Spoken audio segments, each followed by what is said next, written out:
नमस्कार, आप देख रहे हैं इंडिया अब तक समाचार और आज की कहानी जलगांव से है। जलगांव जिले में एक बाईपास हाईवे बनाया गया था। करीब 200 से 300 करोड़ रुपए खर्च हुए। नया काम, नई सड़क, नया ढांचा।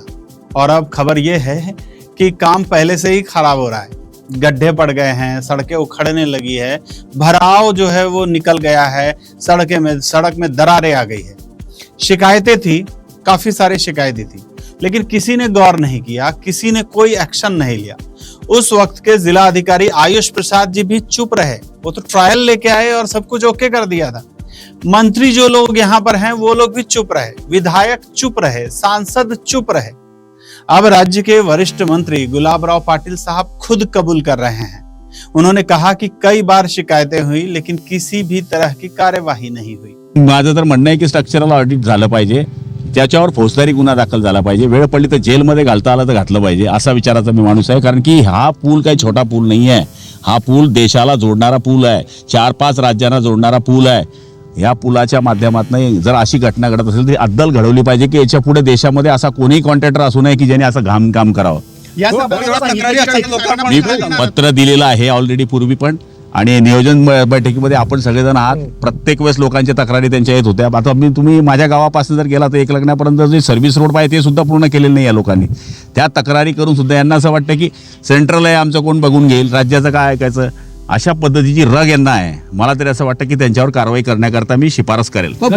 और ठेकेदार तो इन सब में किसी की भी नहीं सुन रहा है। सोचिए, जब मंत्री की बात ठेकेदार नहीं सुनता, जब विधायक की बात ठेकेदार नहीं सुनता, जब सांसद की बात ठेकेदार नहीं सुनता, तो आम आदमी की शिकायत का क्या होगा? कौन सुनेगा उसकी? याचं माझं म्हणणं तेच आहे की स्ट्रक्चरल ऑडिट करावं आणि गुन्हा दाखल करावा। पुन्हा नव्याने केला पाहिजे असं वाटतं का? हो, 100%।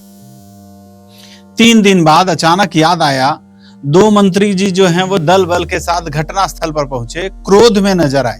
गडकरी साहब से कार्रवाई करने की मांग की, स्ट्रक्चरल ऑडिट करने की भी बात कह दी गई। करा, कारण एक ठेकेदार काम घेतो, दुसऱ्याला सबमिट करतो, तो तिसऱ्याला सबमिट करतो, अशा पद्धतीने काम चाललेलं आहे आणि म्हणून त्याच्यावर कठोर कारवाई झाली पाहिजे अशी मागणी आम्ही गडकरी साहेबांकडे केलेली आहे। या संदर्भामध्ये आपल्या इथल्या खासदार स्मिताताई वाघ यांनी वारंवार तक्रार केली आहे। ठेकेदाराला सुद्धा वॉर्निंग दिली होती, गडकरी साहेबांकडे सुद्धा पत्र देऊन त्यांनी तक्रार केलेली आहे, पण ठेकेदाराला वारंवार सांगून सुद्धा त्यांनी त्याच पद्धतीने काम केलं, अतिशय चुकीच्या पद्धतीने काम केलेलं आहे। मला वाटतं त्यामुळे सगळी माती धसलेली आहे। डॉक्टर गडकरी साहेब या बाबतीमध्ये त्यांनी गांभीर्याने विषय घेतलेला आहे आणि ते ठेकेदारावर अतिशय कठोर कारवाई, कडक कारवाई करतील। मीडिया भी सक्रिय हो गया था। गली की मीडिया से लेकर देश की बड़ी मीडिया 4 दिनों से एक ही गड्ढे के पीछे दौड़ रहे हैं।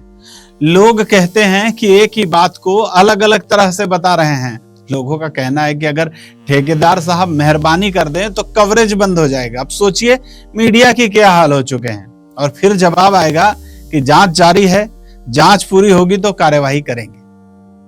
यह देश ऐसा है जहां होठ अपने होते हैं, दांत अपने होते हैं, जीभ अपनी होती है, इसलिए जल्द ही लीपापोती भी हो जाएगी।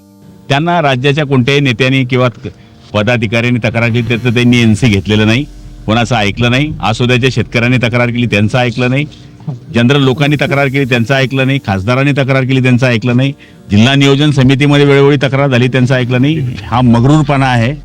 यह बात भी आप अच्छी तरह से समझ लीजिए। कार्रवाई होनी चाहिए थी उन लोगों पर जिन्होंने घटिया काम को देखा, शिकायत की, लेकिन फॉलो अप नहीं लिया। जिलाधिकारी से लेकर मंत्री, विधायक, सांसद तक सबकी जिम्मेदारी थी।